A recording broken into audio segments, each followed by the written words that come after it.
A Florida doctor has been indicted in connection with the death of a 70-year-old man. This man took somebody's liver instead of their spleen, and the guy was 70, and the guy passed away. Wow.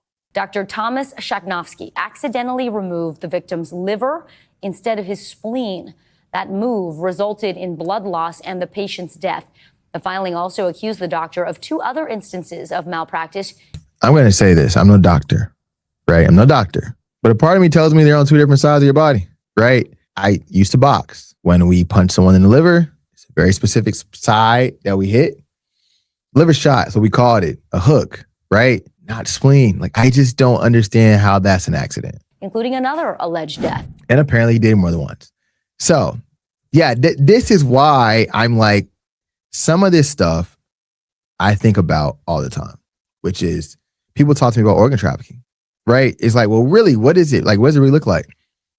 This is not that crazy of a thought, right? Like, someone's liver, how much is that worth on the market versus spleen? I could assume that liver's worth significantly more. And again, as someone who works in hospice, I look at the diagnosis that we get, cirrhosis of the liver being one of them.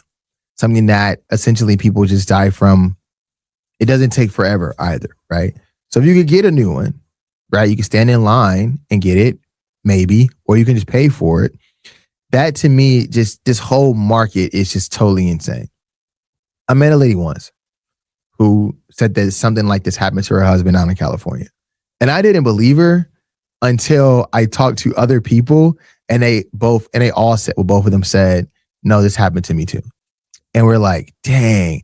And then I, of course, go down a rabbit hole, and the rabbit hole says that organ donors that put that on their license are even more likely to have something like that happen to them. And I said, Jesus, like, yo, like, what are we doing? There's, in my opinion, right? I understand wanting to jump the line, cut line. People want to cut line at Six Flags. So I get wanting to cut the line to save your life. But at what expense? And you, the doctor or whatever, is that something that you would actually do? Is it worth it? For me, it's disheartening. It's, again, children and seniors. Those are my favorite people.